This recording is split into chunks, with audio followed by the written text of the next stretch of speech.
El Señor esté con ustedes. Y con tu espíritu. Lectura del Santo Evangelio según San Mateo. Gloria a ti, Señor.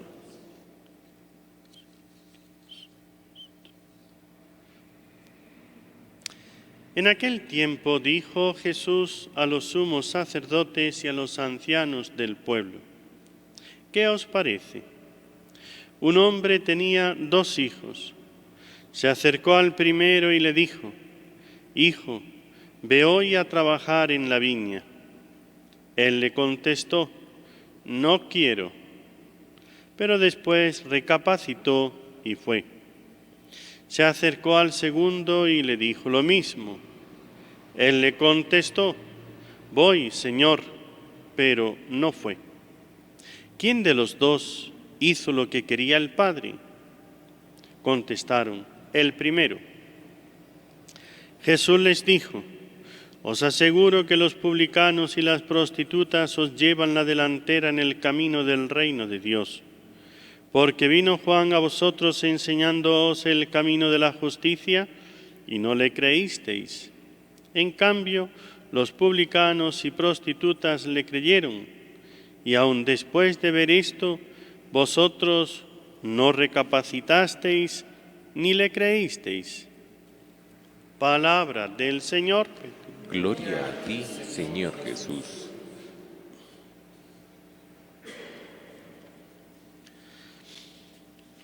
Amados hermanos en nuestro Señor Jesucristo y María Santísima, nuestra Madre. Las lecturas que hemos escuchado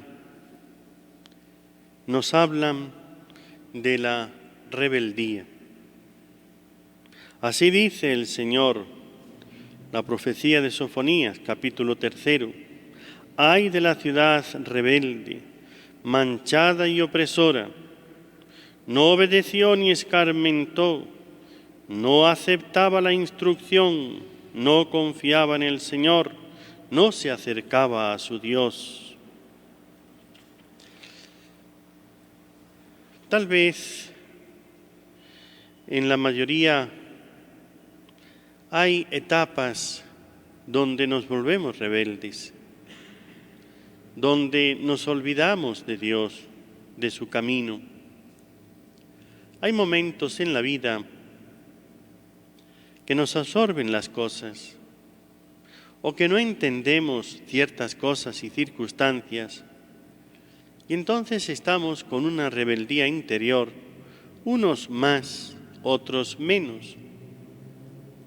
A veces es nuestras pasiones, nuestros pecados, a veces las incomprensiones, situaciones que ocurren y que no entendemos y por eso nos volvemos rebeldes. Pero Dios, menos mal que Dios es Padre bueno y sabe tener paciencia. Y a esas bravatas soberbias, a esas rebeldías caprichosas a veces, con motivo, sin razón, pero con motivo. Hay un motivo para tenerlo, pero no es la razón. La razón es nuestra soberbia. Pero suceden cosas en nuestra vida que nos llevan a verdaderas rebeldías. Y a veces estamos rebeldes y no sabemos contra quién ni por qué. Simplemente sentimos la rebeldía dentro de nosotros y no sabemos qué es lo que nos pasa. Dice Jesús, poniéndole allí a los sumos sacerdotes, a los ancianos, a los jefes del pueblo, este ejemplo. ¿Qué os parece? Un hombre tenía 2 hijos.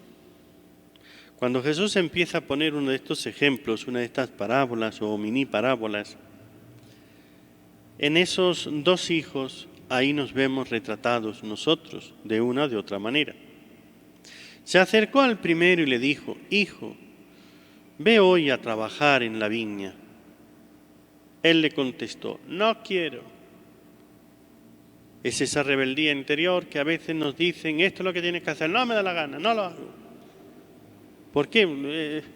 A veces tengo, como digo, motivos, pero no razones.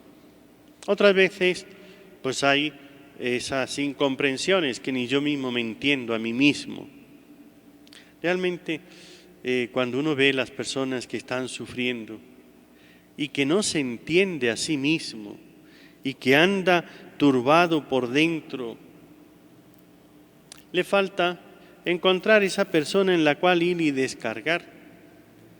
Y a veces es tan sencillo tener una persona que te oiga, a quien uno le pueda contar el problema, la situación o simplemente cómo se siente. Porque a veces uno escucha a las personas y ni les dice nada. Y ya con eso se sienten aliviados, ya con eso se le va la tentación, la turbación. Es parte de la acción del demonio, turbarnos, para inquietarnos y ponernos rebeldes. Luego fue al segundo y le dijo, hijo, ve a trabajar hoy a la viña. Voy, Señor. Muy dispuesto, pero luego se le olvidó, luego se puso rebelde o dijo, pues si el otro no ha dicho que no, pues yo tampoco voy, ¿por qué voy a ir yo y él no va? Lo que fuera. Pero dice, este primero, no quiero, recapacitó y fue. Y el Señor pregunta, ¿quién hizo lo que quería? ¿Quién fue el que hizo de los dos lo que quería el Padre? Muchas veces nosotros sentimos esas rebeldías dentro de nosotros y estamos en un momento de turbación, de inquietud, pero luego reflexionamos, nos damos cuenta de lo mal que nos sentimos y para salir de ese estado vamos y hacemos lo que Dios quiere.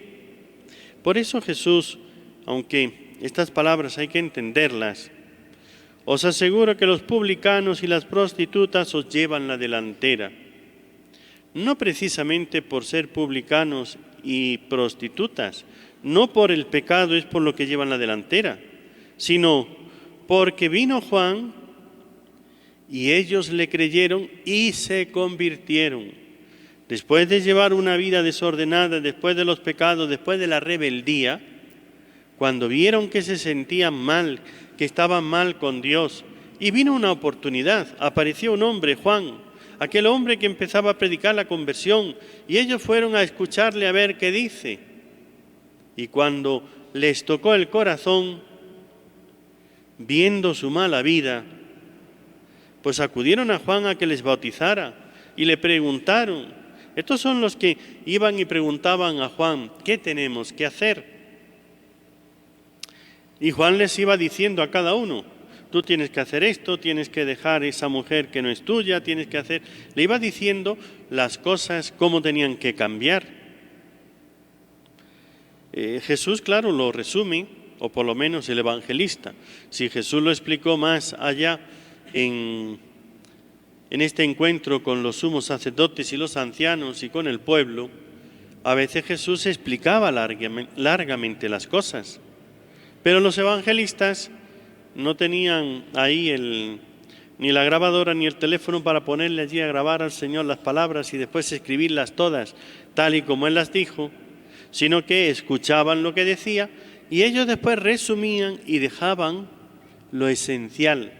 Pero toda la explicación, todas las palabras, todo lo demás, pues lo omitían. Solamente iban a lo esencial y dejaban así el Evangelio tan breve, tan corto. Quiere decir que ciertamente cuando iban y escuchaban a Juan, dice, porque vino Juan a vosotros enseñándose el camino de la justicia y no le creísteis. ¿Creen ustedes que Dios está llevando las cuentas de nuestras rebeldías y no de nuestras conversiones? ¿Creen ustedes que Dios está llevando las cuentas de nuestros pecados y que eso jamás se le olvida? Y yo voy a confesarme, me confieso y después Dios sigue recordando todos mis pecados. A veces nos cuesta tanto entender que el perdón de Dios no es un está bien y te lo guardo para luego.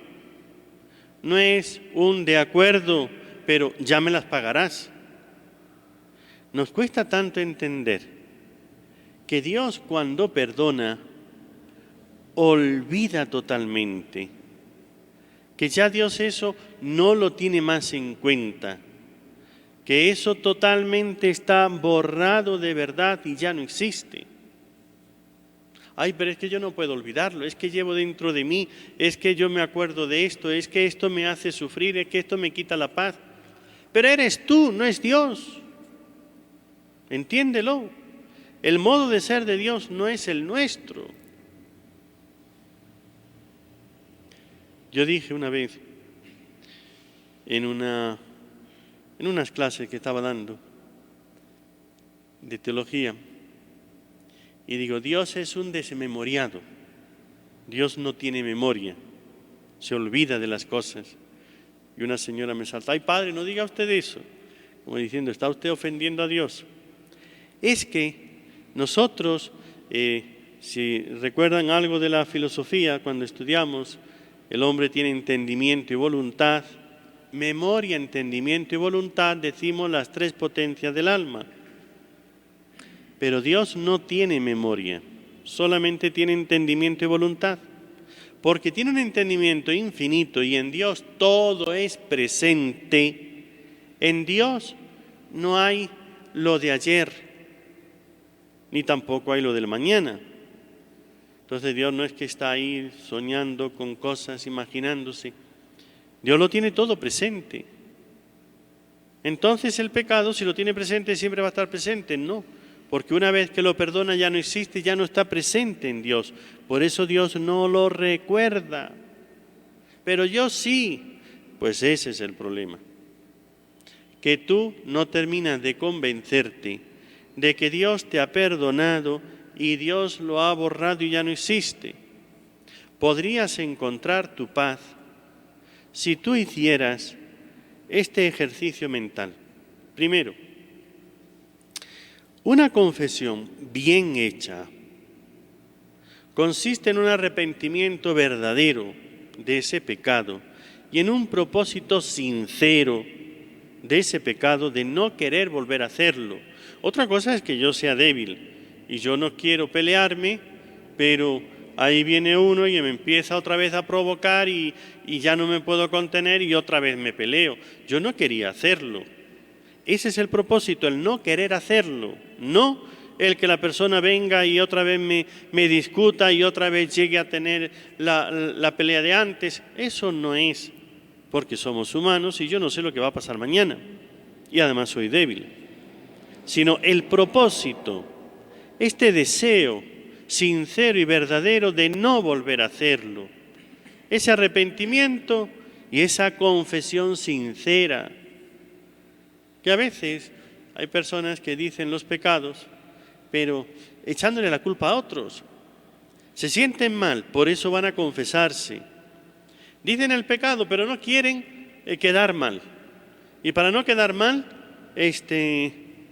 entonces, que si mi marido es que se emborrache tal y cual, pero bueno, dígame cuál es su pecado, no el de su marido, no el de sus hijos, no el del vecino, no el de los demás.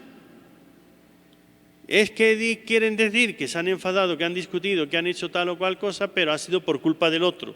No, por su culpa. Si es culpa del otro, no tiene por qué confesarlo. Si lo confiesas bien, es decir, yo he pecado, yo he ofendido a Dios y he hecho esto. Que me ha provocado o no me ha provocado, más o menos el otro tendrá su parte, pero la mía es lo que yo he hecho. De eso es de lo que hay que confesarse. Una confesión sincera y verdadera. Una confesión que tenga verdadero arrepentimiento, ver que he ofendido a Dios y no quisiera haberlo hecho. Me arrepiento de haber hecho el mal, ese es el arrepentimiento. El dolor, que es un pesar. Si el pesar no lo siento aquí como un dolor tremendo que me hace tener que tomar una pastilla para que se me calme el dolor, no es eso. Es un pesar espiritual, es un sentimiento no sentido, sino querido. Yo no quisiera haberlo hecho. A mí me duele el haber sido débil, haber sido esto, pero lo digo espiritualmente, no se siente uno alegre de haberlo hecho. Siente uno una tristeza espiritual, aunque físicamente no sienta ningún dolor. Yo no siento dolor físico por el dolor de los pecados, pero sí siento pena espiritual de haber ofendido a Dios, de haberlo hecho mal. No me hace sentirme bien. Tremendo sería que yo vaya a confesarme alegrándome de haber robado, de haber mentido, y le mentí, fíjate, y entonces aquello pues fue una hazaña que yo hice, y entonces me salió muy bien y no se dio cuenta el tonto. Hombre, eso no es arrepentimiento, eso no es dolor de los pecados. Yo no quisiera haber mentido. Sí, lo hice, estuve ahí débil y por eso me duele haber mentido, aunque no sienta físicamente. El propósito. Y una vez que digo el pecado, que lo hago así, me arrepiento, hago propósito, entonces con la confesión ese pecado está totalmente perdonado, olvidado por Dios. Y ya Dios no lo recuerda, pero resulta que yo sí lo sigo recordando. Entonces, ¿qué tengo que hacer? Tengo que hacer este ejercicio mental y espiritual, porque es un ejercicio de fe. Yo me he confesado bien. Lo hice bien. Claro que la confesión bien hecha es la que se hace completa de todos los pecados. Si digo un pecado pero me callo otro, ese pecado tampoco está bien confesado, tampoco está perdonado, porque la confesión no es buena, es mala, está mal hecha, no vale. Pero si me hice bien mi confesión de todos los pecados y me arrepentí de todos los que tenía, ya eso queda totalmente borrado delante de Dios. Entonces yo me tengo que decir, esto ya está perdonado, Dios ya lo ha borrado, yo ya no tengo por qué tener nada de esto. Es que yo, como dice aquí, ¿ve? Las prostitutas y los publicanos, es que yo he hecho tal cosa. Tú ya no eres eso, tú fuiste, pero ya no lo eres.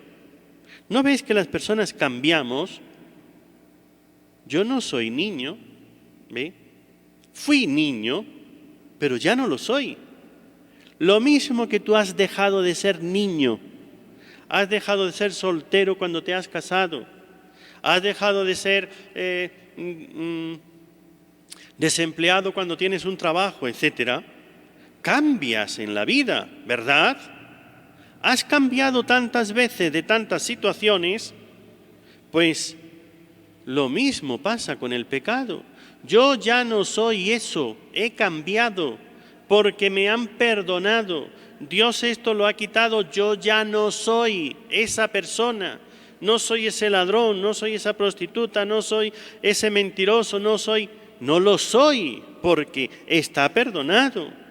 Y si tú pensaras de ti, que de ese pecado que te has confesado bien, te has arrepentido, lo que dice, ¿ve? ¿Por qué llevan la delantera las prostitutas y los publicanos? Porque vino Juan enseñándose el camino de la justicia y no le creísteis, no os convertisteis, no os arrepentisteis. Sin embargo, ellos sí, ellos le creyeron. ¿Ve? Ellos se confesaron, ellos se bautizaron, ellos fueron perdonados y han cambiado. Entonces tú tienes que pensar de ti, una vez que hiciste bien la confesión y ese propósito sincero, yo ya no soy eso. Entonces no pienses que tú eres ese o esa que hizo ese y ese pecado. Ya no eres eso. Has cambiado. Porque Dios te ha dado la gracia, el perdón, y con ese perdón hay un cambio total en ti, que pasas a ser otra cosa. ¿Y en qué he cambiado yo? Físicamente sigo siendo el mismo, ¿verdad? A lo mejor un día más viejo o 2 días, pero eso no me cambia, no me arruga más la piel. Me cambia, fíjense, en que antes estaba con el alma en pecado y ahora tengo la gracia y soy santo. No seré santo para que me pongan aquí como San Martín, ¿no? No voy a bajarle a San Martín de Porres aquí de su urna, bájate que ahora me subo yo. No soy un santo de hornacina, de altar. Soy un santo porque tengo la gracia santificante dentro de mí, porque la Santísima Trinidad viene a habitar dentro de mí y entonces en mí hay un cambio sustancial interior absoluto. Si yo me convenciera de esto, ya Dios me lo ha perdonado, eso ya está borrado, eso ya no existe, yo ya no tengo que pensar más en ello. Y entonces cuando me viene a la memoria eso que digo que Dios no tiene, pero que yo sí tengo, me viene a la memoria mis pecados, solamente tengo que decirme, en vez de entristecerme, en vez de deprimirme, en vez de todo eso que me hace hundirme y sentirme mal, decir, qué grande es Dios, que todo esto me lo ha perdonado. Y ahora tengo la gracia del perdón de esto, y esto ya no existe en mí, este pecado ya no existe. Y si hiciéramos esto, nos regeneraríamos por dentro de tal manera que sentiríamos una paz y entonces la tentación quedaría mucho más lejana. Y entonces nosotros viviríamos de otra manera y se acabaría el tener que estar visitando a los psicólogos, a los psiquiatras y a toda esa gente que andamos por ahí buscando para hacer que nos sintamos mejor. Pídele a la Virgen en estos días que está preparándose ya para la maternidad, vivir la experiencia del perdón de Dios, de tal manera que cuando venga a tu mente otra vez el recuerdo, no estés pensando en lo que hiciste, sino en el perdón que Dios te dio. Lo repito y termino con esto. Mira, cuando te venga a la memoria cualquiera de tus situaciones de pecado, de tus rebeldías, de todo eso, no recuerdes el pecado, te vendrá el recuerdo del pecado, de aquello que hiciste, la mentira, que le pegaste a tal persona, o que te portaste así, que hiciste tal o cual maldad.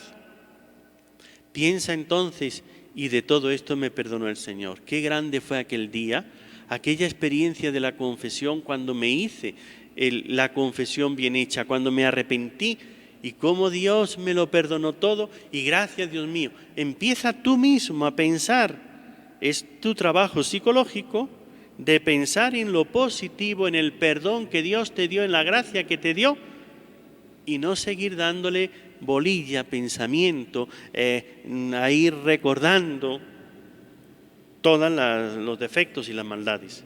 Y entonces verías cómo te sientes mucho mejor, le das gracias a Dios, y empiezas a vivir con una alegría, una paz interior que te hacen ser otro de verdad. Tú cambiaste, Dios te perdonó, convéncete y vive el cambio. Eso es lo que el Señor y la Virgen quieren de nosotros, que vivamos en la alegría de ese perdón. Pero tienes que confesarte bien, y bien confesado, vive en la paz.